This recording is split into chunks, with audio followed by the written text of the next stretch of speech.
기도하시면서 우리 하나님 앞에 예배 드리겠습니다.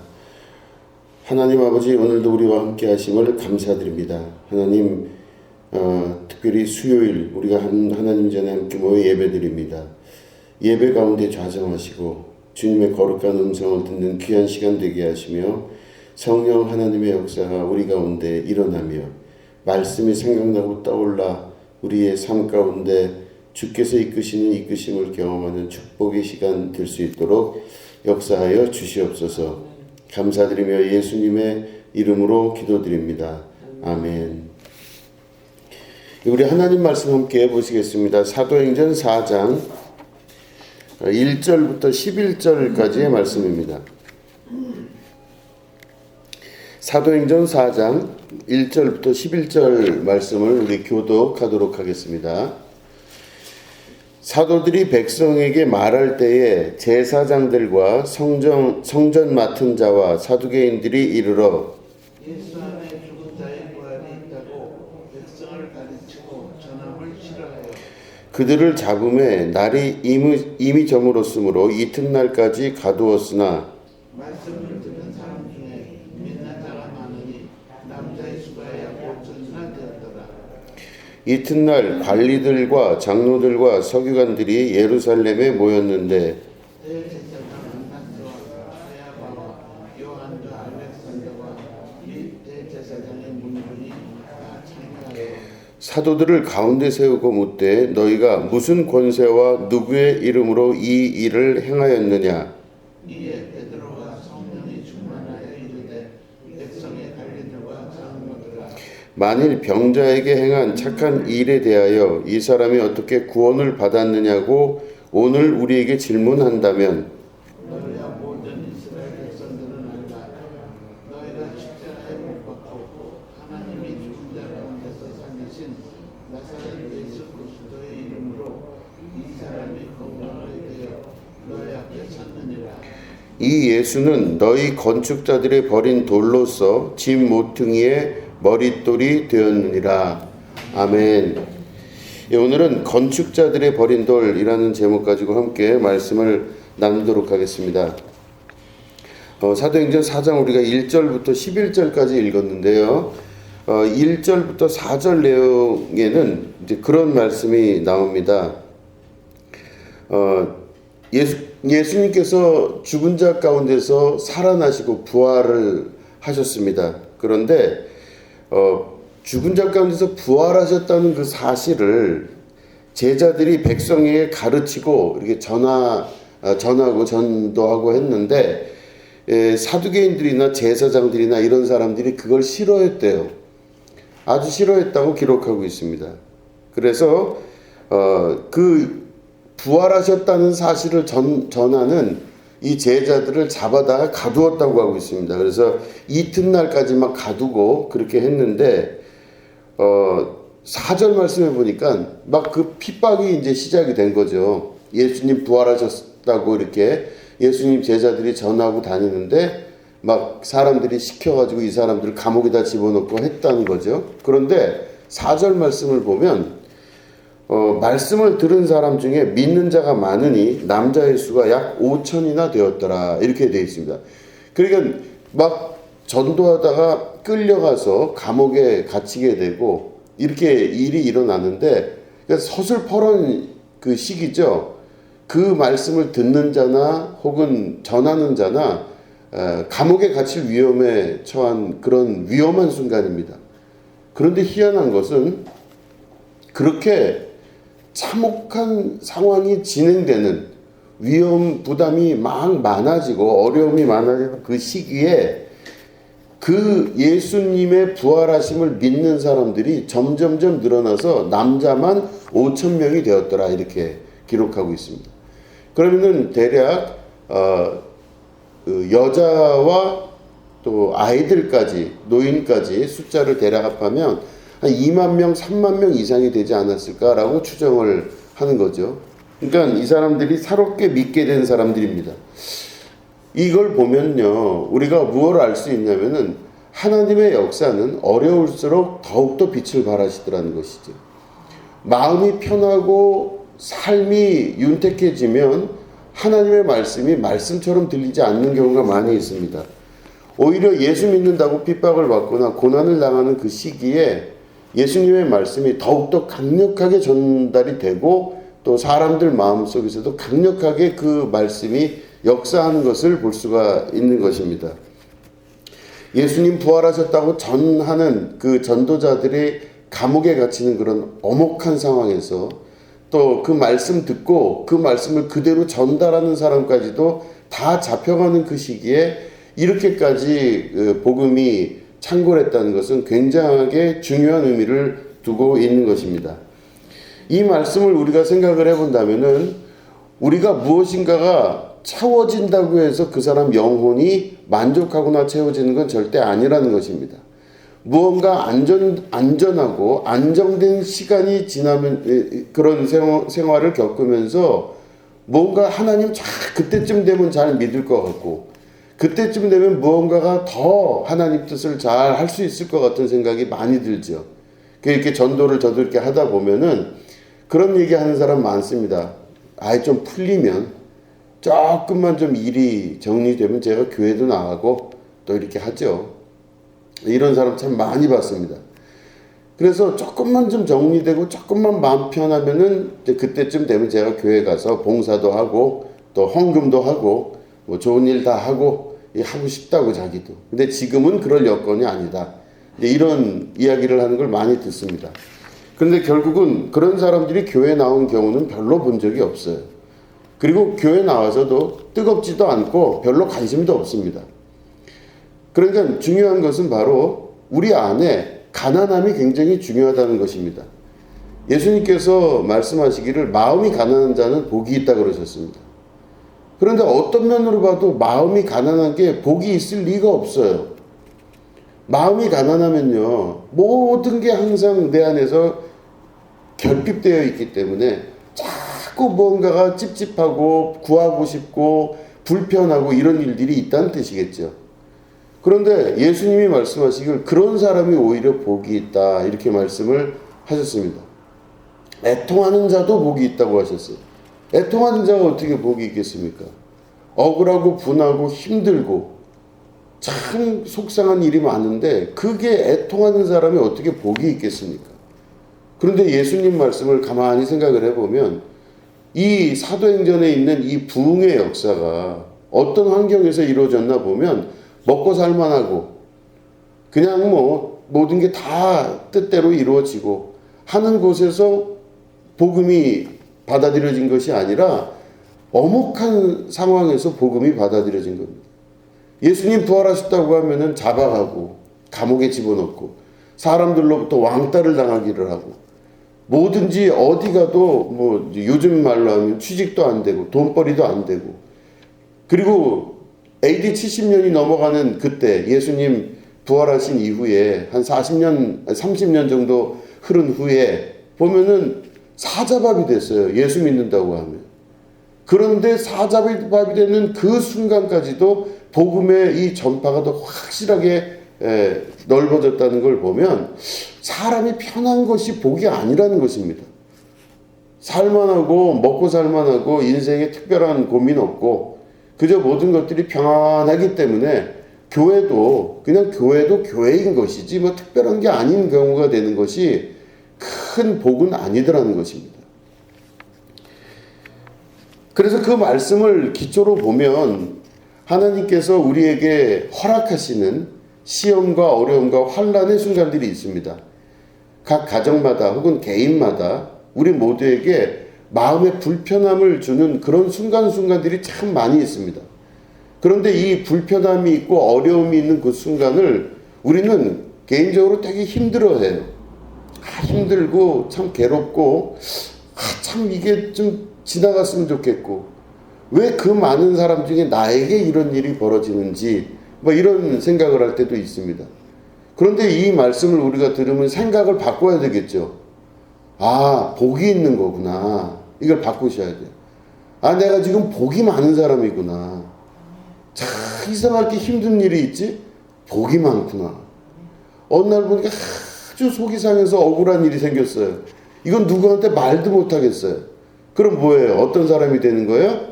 복 있는 사람이 되는 거예요. 어려우시죠? 그죠? 마음이 가난해서 막 뭔가가 이렇게 좀 누가 내 속을 알기나 할까 하는 마음을 가지면 그건 뭐예요? 복이 있는 사람이 돼요. 참 이상하게도 그 마음이 가난하고 불안하고 힘들고 애통하고 의에 줄이고 목마른 사람들이 있을 때 복음이 전파가 되더라는 겁니다. 그럼 복음이 잘 전파가 안 된다는 말은 무슨 말이냐면 먹고 살만하거나 하나님 없이도 살 수 있을 것 같은 생각 들거나 교회 안 다녀도 충분히 먹고 살만하고 아무런 감각이 없어요. 그러면 어디로 가는 거죠? 지옥으로 가는 겁니다. 그냥 그거 자체가 이미 지옥이 시작된다고 볼 수 있습니다. 육신은 평안하고 마음은 평안할지언정 그 영혼은 지옥불에 떨어지고 마는 순간을 경험하게 되는 것입니다. 그렇기 때문에 우리가 마음이 불편하고 힘들고 육체가 괴롭고 여러 가지 어려운 일을 당할 때 우리가 이 초대교회의 모습을 기억할 수 있으셔야 됩니다. 그때 복음이 전파가 되면서 결국에는 장정만 남자만 5,000명이나 그 말씀을 믿더라 라고 하는 이 복음을 받아들인다면 오늘 우리 상황에서 우리도 그것들을 잘 해석할 수 있을 겁니다. 저도 주일날 예배 때 누가 나오시고 안 나오시고 또 뭐 몇 명이 가고 안 가고 이럴 때 막 속이 막 이런 세월이 너무 오래 지속됐습니다. 그래서 제가 막 힘들어하고 막 괴로워하고 이런 게 매번 있어요. 그게 뭔가 봤더니 저는 이 생채기가 한번 나면 그 생채기가 나면은 다음에 그 생채기에 다시 또 이렇게 생채기 나면 안 아파야 되는데 매번 있을 때마다 아픈 거예요. 이게 평생을 이루고 살아야 되나 싶은 생각이 들 때가 있어요. 근데 그럴 때마다 마음을 돌이키고 하나님 앞에 다시금 기도합니다. 하나님, 제가 이 모든 것들이 주께서 저에게 주신 복이라고 믿습니다. 살아있기 때문에 느낄 수 있는 이 복, 또 하나님께서 특별히 우리 예수님께서 말씀하셨기 때문에 이 삶 자체가 나에게 복입니다. 하나님, 이 고난과 고초를 잘 이기고 복된 자가 되어서 하나님께서 주시는 신령한 그 사명들을 잘 감당할 수 있도록 도와주십시오. 이렇게 기도를 할 때가 많이 있었습니다. 여러분들 삶 속에서 나타나는 여러 가지 문제가 있을 때 그 문제를 문제로 보지 마시고 하나님 주신 기회와 복으로 보시고 참 내가 이렇게 복된 사람이구나 하시면서 감사의 기도를 하나님께 드릴 수 있는 여러분 되시기를 축원합니다. 그리고 그 밑에 보면요. 이제 8절부터 11절 말씀을 보면요. 베드로가 이제 설교를 합니다. 대제사장과 여러 문중에 있는 사람들이 베드로에게 찾아옵니다. 도대체 너 누구를 믿고 지금 너 누구 이름으로 그렇게 네가 설교를 하고 사람들을 선동하고 돌아다니느냐 이런 질문을 하는 거예요. 아주 싫은 겁니다. 대제사장과 그 가족들이 볼 때. 그럴 때 베드로가 성령이 충만하여 그 사람들에게 말합니다. 뭐라고 이야기하냐면 병자에게 행한 모든 일이 누구 때문에 된 거냐면 너희와 모든 이스라엘이 죽인 십자가에 못 박아 죽인 하나님의 아들 예수 그리스도의 이름으로 이 병자가 낫고 건강하게 되었다. 이 말씀을 전달을 해요. 그런데 여기 중요한 게 뭐냐면 굳이 말을 하려면 베드로가 만약 베드로 입장 돼보세요. 여러분들이 아주 높은 고관 관직입니다. 이스라엘에서 사네드린이라고 하는 국회의원 같은 그 모임, 국회 같은 모임에 있는 대제사장들과 그 귀족들이에요. 이 사람들이 와서 누구 이름으로 자꾸 복음을 전하고 이렇게 하느냐 했더니 뭐라고 해야 돼 그러면? 좋게 얘기하는 게 좋겠죠. 아유 오셨습니까? 나라는 일 하느라고 얼마나 어려우십니까? 여러 가지 어려우실 텐데 뭐 제가 복음을 전하는 거는 그냥 뭐 예수님이라는 분이 저에게 있었는데 그 예수님 전하는 겁니다. 이렇게 좋게 설명하면 좋은데 베드로가 그렇게 말을 하질 않아요. 지금 뭐라고 얘기하냐면 그 사람들한테 너희와 너희 이스라엘이 죽인 하나님의 아들 예수 그리스도예요. 너희들이 죽인 예수 그리스도의 이름으로 내가 이 일을 하노라 그래요. 그럼 그 말을 들은 이 대제사장과 그 가족들은 기분이 좋겠습니까? 나쁘겠습니까? 나쁘죠. 아니, 내가 죽였다고? 우리가 죽인 거야? 이게 말이 돼? 아마 이렇게 반문할 수도 있었을 겁니다. 베드로는 명확하게 상황을 정확하게 2번뿐만 아니라 다른 성경에서도 끊임없이 강조하여 설명합니다. 너희가 죽였다 얘기를 해요. 우리 예수님을 누가 죽였다? 너희가 죽였다 얘기해요. 대놓고 너희가 죽였다고 이야기합니다. 근데 이 너희가 죽였다고 이야기하는 베드로를 이 사도행전에서 뭐라고 그러냐면 베드로가 성령이 충만하여 그렇게 이야기를 해요. 그러면 결론은 뭐죠? 성령이 충만하면은 직접 대고 그 얘기를 하는 겁니다. 너희가 죽였다 이렇게 이야기를 하는 거예요. 교회의 역사는 바로 세상의 역사와 완전히 다릅니다. 교회의 역사는 바로 성령이 충만하여서 사람들의 좌우 골수를 쪼개는 말씀의 역사가 있는 것이 교회입니다. 제가 이제 얼마 전에 유튜브에서 이렇게 알고리즘이 올라와서 유튜브를 봤어요. 유튜브에서 이렇게 보니까 누가 나오냐면 해외에서 이렇게 장사를 잘하거나 이렇게 사업을 해서 이 크게 성공한 사람들 이야기가 나오는 그런 유튜브예요. 그 제가 그날 본 유튜브는 뭐냐면 그 베트남에 가서 우리나라 남자인데 우리나라에서 이제 빵 기술을 배워가지고 베트남을 간 거예요. 그 베트남에 가서 이제 제과점을 이렇게 만들었습니다. 그래서 제과점을 만들고 또 한국식 카페도 같이 하고 해서 이 사람이 자기의 이름으로 이 빵집을 만들었는데 장사가 잘 된 거예요. 그러니까 돈을 좀 많이 번 거죠. 그런 다음에 이 사람이 1호점을 만들고 2호점을 저쪽에 좀 떨어진 곳에 만들고 3호점을 만들고 그거 말고 또 다른 그 프랜차이즈 같은 또 다른 걸 또 만들고 해서 이 사람이 아주 대박나게 성공을 한 겁니다.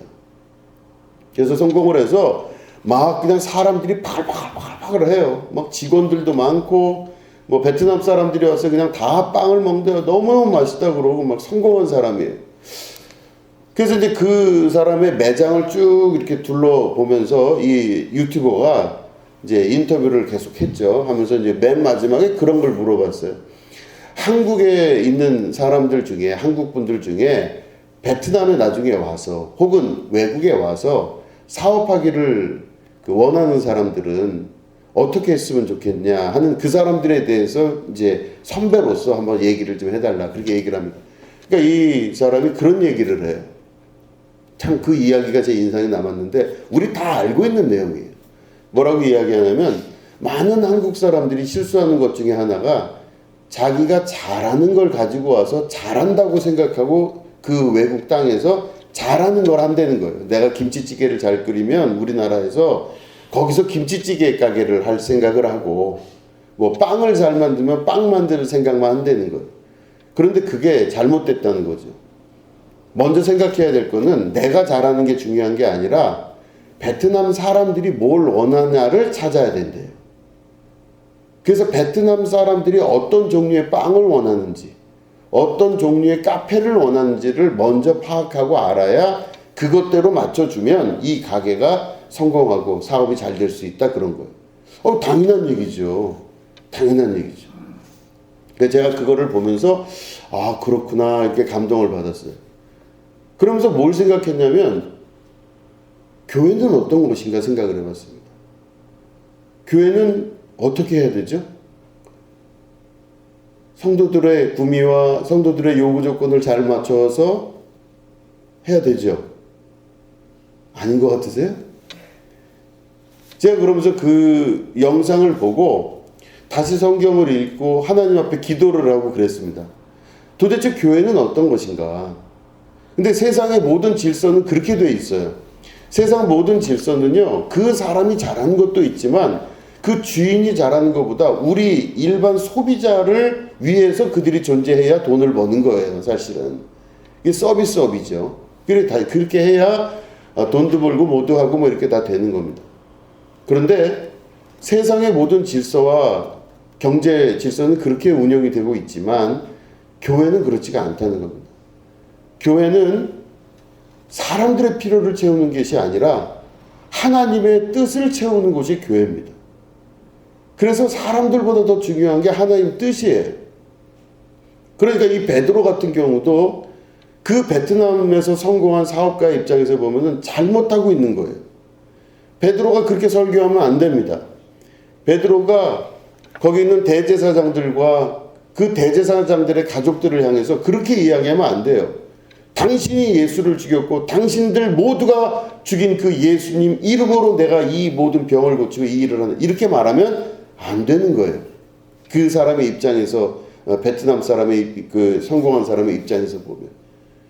그러나 성경의 기록은 뭐라고 되어 있냐면 성령이 충만하여 베드로가 그 입에서 말하기를 너희들이 죽인 예수 그리스도의 이름으로 아픈 자가 낫고 모든 기적과 역사가 일어나게 되었다, 이렇게 말씀하고 있습니다. 교회는 바로 내 뜻이 이루어지는 것이 아니라 하나님 뜻이 이루어진다는 것을 말하는 것입니다. 교회는 내 욕구가 이루어지는 것이 아니라 하나님의 뜻과 하나님의 소망이 이루어지는 곳이 교회입니다. 그렇기 때문에 교회는 세상의 질서와는 전혀 관계가 없는 방식으로 흘러간다는 것입니다. 교회는 하나님의 뜻에 의하여 움직이고 하나님 뜻에 따라 나가게 되는 것입니다. 그렇기 때문에 교회는 어떤 방식으로든 내 필요가 아니라 하나님의 필요를 채우는 곳, 하나님의 뜻이 이루어지고 채워지는 곳이 교회가 되어야만 된다고 하는 것입니다. 제가 하나님 앞에 부름을 받았을 때 목사가 되기로 결단을 하고 하는 과정을 겪으면서 계속적으로 스스로 하는 질문은 그겁니다. 내가 어떻게 행동해야 되고 어떻게 말을 해야 되며 어떤 식의 제가 목회를 해야 되나, 그는 30여 년 가까이를 계속 스스로 하는 질문 중에 하나였습니다. 어떻게 해야 되나?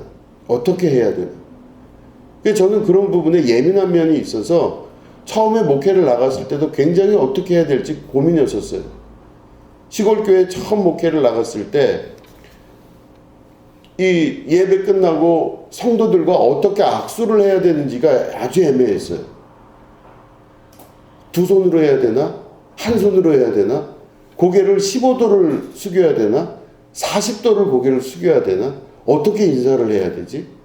그리고 뭐라고 말씀을 드려야 되지? 이런 것도 잘 몰랐어요. 그래서 너무너무 고민을 했었습니다. 그런데 그 모든 것들이 다 살면서 이렇게 맞춰지는 것을 그런 경험을 하게 되면서 분명한 건 바로 뭐냐면 저 역시도 하나님 앞에 내 필요가 아니라 하나님의 필요에 따라 내가 살겠습니다 결정한 사람이라는 걸 알게 되었습니다. 내 필요에 따라 사는 것이 아니라 하나님 필요에 따라, 내 소망대로 사는 게 아니라 하나님 소망대로 사는 것이었습니다. 내 뜻대로 사는 게 아니라 아버지 뜻대로 사는 것이 기독교인이었습니다. 그래서 제 삶을 살 때 하나님 앞에 정확하게 여쭤보고 하나님 앞에 항상 간절히 그것을 구하고 여쭤보게 되었습니다. 무엇을 구하든지, 만약에 교회를 사업으로 한다 그러면 이렇게 하면 안 돼요. 저같이 하면. 교회를 사업을 하고 장사를 한다 치면 정말 이런 식으로 하면 안 됩니다. 그런데 만약에 하나님 말씀의 기준을 두어서 그 말씀에 맞게끔 살으려고 노력한다면, 그게 더 정확하다면 그 말씀이 진짜로 맞는지를 정확하게 찾고 구한 다음에 하나님으로부터 컨펌을 받고 우리 아버지께서 이렇게 하라 하셨으니 그렇게 하겠습니다, 순종하는 사람이 돼야 된다는 것입니다. 현대적 면에서 봤을 때 베드로의 설교는 잘못된 설교입니다. 어디 감히 사람한테 당신들이 예수를 죽였다 여기에요. 그럼 뭐 대제사장이나 그 가족들이 내가 언제 죽였냐 그러면 뭐라 그럴 거예요. 그런데 베드로는 당신들이 이미 지은 죄로 인하여 예수께서 십자가 달려 죽으셨다, 이거를 말씀하고 있는 것이죠. 너무나 정확한 말씀인데 이 말씀을 듣고 이 사람들은 자기 안에 마음의 양심의 찔림을 얻고 이들이 회개하여 돌이켜 하나님 나라에, 그리고 예수님 이름 앞에 무릎을 꿇게 되는 역사의 사건들이 일어나게 되는 것입니다. 이게 교회의 역사입니다. 그렇다면 우리가 교회를 바라볼 때 어떻게 바라봐야 될까요? 오늘도 내 뜻이 아니라 아버지 뜻을 말씀하여 주시고 아버지 뜻대로 살 수 있도록 저를 이끌어 주십시오. 이렇게 기도해야 되겠죠. 오늘도 제가 하나님 뜻 따라 살기로 결심합니다. 하나님 말씀하시는 대로 살겠습니다. 제가 중요한 게 아닙니다. 하나님이 중요하십니다. 이 말씀을 우리가 하면서 기도하면서 그렇게 나아갈 수 있으셔야 됩니다. 자, 그래서 맨 마지막에 보면은 그 예수님, 당신들이 죽인 그 예수님, 당신들이 죽인 그 예수 그리스도, 그분이 바로 어떤 사람이냐면, 어떤 분이냐면 11절에 그 예수님에 관해 설명을 합니다. 베드로가. 이 예수는 너희 건축자들의 버린 돌로서 집 모퉁이의 머릿돌이 되었느니라. 이렇게 말씀하고 있습니다. 당신들이 버린 돌이라고 합니다. 석공인 사람이 건축을 할 때 쓸데없는 돌은 정으로 찍어서 그 나머지 것들은 버리게 되어 있지 않습니까? 쓰레기처럼 버리는 겁니다. 그런데 그 예수님을 석공들이 정으로 찍어서 버린 돌처럼 그냥 버려버린 겁니다. 그 버린 돌이 바로 모퉁이 돌이 되었다, 이렇게 설교하고 있습니다. 그 모퉁이 돌이 뭔가 봤더니 영어로는 코너스톤이라고 그럽니다. 이렇게 양쪽에서 이렇게 오면은 가운데, 그 양쪽에서 오는 벽에서 오는 그 돌들의 가운데 딱 그 초점, 꼭지점, 거기 부분을 코너스톤이라고 이야기를 합니다. 코너를 이렇게 돌아간다 할 때 그 코너에서 딱 가운데 있는 거. 그런데 이거를 이제 영어가 아닌 히라보로 봤더니 뭐라고 되어 있냐면 케팔레 고니아스라고 이야기합니다. 이게 뭐냐면 케팔레 고니아스가 뭐냐면, 케팔레는 헤드, 머리라고 하는 뜻입니다. 고니아스라고 하는 거는 코너에서, 이런 뜻이에요. 그게 이게 무슨 말인가 했더니 코너에 이 모든 것들이 꺾여지는 것이 코너잖아, 이렇게, 그죠? 꺾어지는 게 코너예요.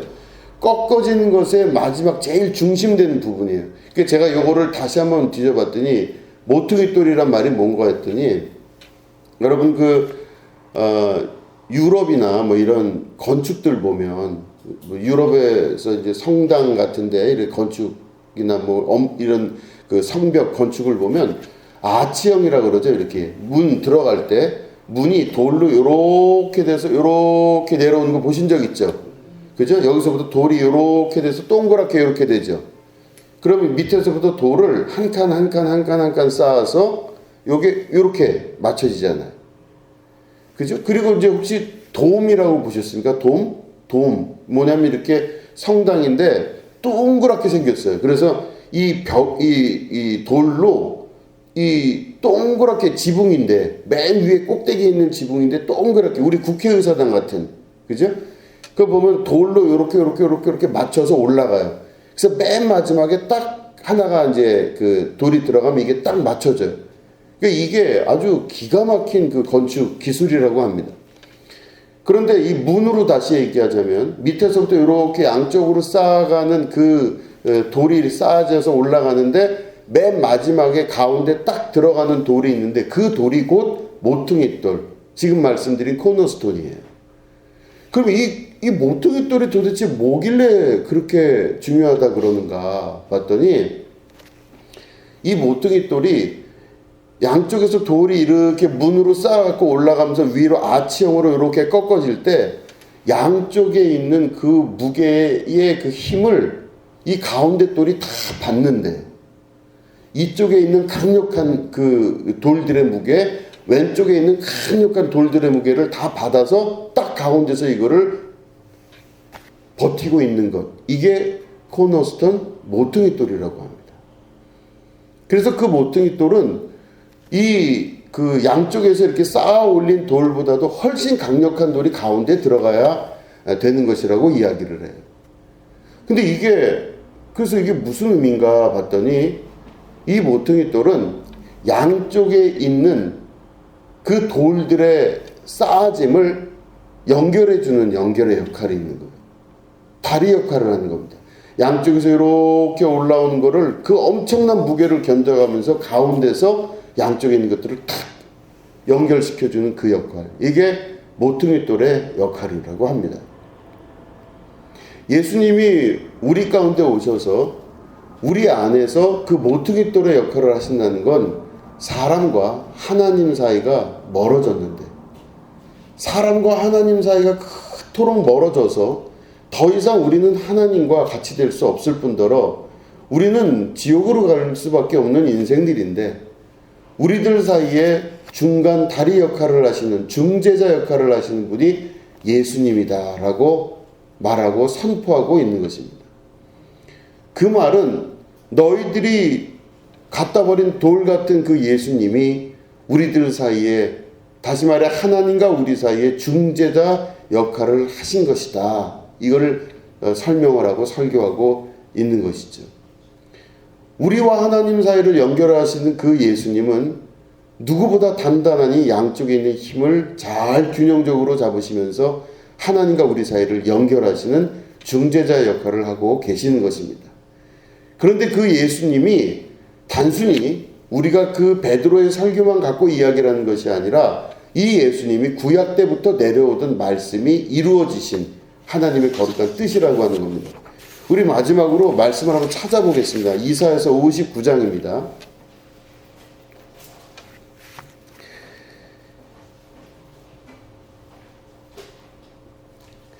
예, 이사야서 59장 16절 말씀을 같이 읽겠습니다. 이사야서 59장 16절입니다. 네, 이사야서 59장 16절. 자, 같이 읽겠습니다. 시작. 사람이 없음을 보시며 중재자가 없음을 이상히 여기셨으므로 자기 말로 스스로 구원을 베푸시며 자기의 공의를 스스로 의지하사. 아멘. 하나님께서 이스라엘의 타락을 보시고 그들 사이에 중재자가 없음을 이상하게 여기셨다, 이렇게 기록하고 있습니다. 중재자가 없음을 이상하게 여기셨어요. 그 말은 인간이 죄를 지면요, 그 버려진 상태로 어떤 방식으로도 하나님께 가까이 갈 방법이 없을 때 하나님이 그들과 하나님 사이에 중재자가 없음을 이상하게 여기셨다고 기록한 예언적 말씀이십니다. 사람과 하나님 사이에 그 어떤 누구도 중재를 나설 사람이 없는 거예요. 그 중재를 나설 자가 없다는 것을 하나님 알고 계셔서 이제는 스스로, 여기 보면은 자기 팔로 스스로 구원을 베푸시며 이렇게 말씀하시죠. 그래서 하나님께서 자기가 스스로 중재자 역할을 하시며 사람의 구원 가운데로 내려오셨다라고 하는 예언적 말씀이십니다. 예수님은 오늘도 우리에게 모퉁이 돌이 되시며 중재자 역할을 하시는 분인 줄 믿으시기 바랍니다. 그 중재자 역할을 하시는 예수님을 우리가 의지할 수 있는 것은 우리가 단순히 우리 삶대로 사는 것이 아니라 하나님께로 갈 자들입니다. 우리는 아버지에 속한 자들이며 아버지께로 갈 사람들이며 이제는 온전하게 아버지의 자녀들로서 살아가는 사람들입니다. 죽어서 가는 것도 있지만 죽어서 가는 것보다 더 중요한 것은 이 땅을 살면서 우리가 아버지의 자녀로 사는 것입니다. 하나님 아버지의 자녀로 사는 것은 축복이고 은혜입니다. 하나님 아버지의 자녀로 사는 것은 우리가 생각하고 있는 고난과 고초를 넘어설 수 있는 힘을 주시고 그 모든 것을 감당하여 나갈 수 있는, 우리가 감당할 시험 이외에는 주신 적이 없다 하시는 하나님의 말씀을 이루며 살아가는 축복의 자녀들이 되는 것입니다. 그런데 그때 중재자가 없이는 절대로 하나님 안에 하나님의 자녀가 될 자격이 없는 것입니다. 하나님의 자녀가 된다는 것은 바로 중재자이신 우리의 그리스도 예수님 이외에는 다른 방법이 없다는 뜻입니다. 그 예수님은 곧 하나님 자신이시며, 그렇기 때문에 하나님이 스스로 자기가 자기 팔로 구원을 이루시기 위하여 중재자 없음을 한탄하셔서 내려오신 이사야서 59장의 예언대로 그대로 베드로가 이것을 설교를 한 것입니다. 너희들의 버린 돌이, 너희들이 우습게 여기고 쉽게 보고 아무렇지도 않게 생각했던 그 모퉁이 돌이, 너희들이 버려진 돌이 우리에게 모퉁이 돌이 되었다. 하나님과 우리를 연결하는 아주 중요한 돌이 되었으니 너희가 바로 예수를 믿고 의지하고 그 뜻에 따라 살아 하나님의 자녀가 되는 권세를 취하라 하는 하나님의 거룩한 음성인 줄로 믿습니다. 여러분, 오늘도 우리가 그 모퉁이 돌 대신 예수님을 잘 믿으시며 우리가 내 욕망과 내 뜻에 따라 사는 것이 아니라 아버지 뜻에 따라 살아가는 하나님의 자녀로서의 축복된 삶을 사시기를 주님의 이름으로 축원합니다. 예, 기도하겠습니다. 하나님 아버지, 주님 뜻대로 살고 싶습니다. 아버지 뜻대로 살고 싶습니다. 우리의 생긴 모습 그 어디에도 아버지 닮은 모습 없지만 우리 안에 예수 그리스도가 계심으로 말미암아 하나님 자녀 삼아 주셨습니다. 얼마나 감사한지 모릅니다. 하나님, 우리가 육신으로 살고 있지만 점점 우리의 인생과 삶이 변해서 아버지의 삶으로, 아버지의 뜻대로, 아버지의 소망대로 살아갈 수 있는 축복의 자녀 될 수 있도록 인도하여 주시옵소서. 점점 가면 갈수록 하나님 아버지 닮은 모습이 드러나게 하여 주시옵소서. 우리가 하나님 자녀이기 때문에 자녀로서의 삶을 살 수 있도록 축복하여 주시옵소서. 감사드리며 예수님의 이름으로 기도드립니다. 아멘.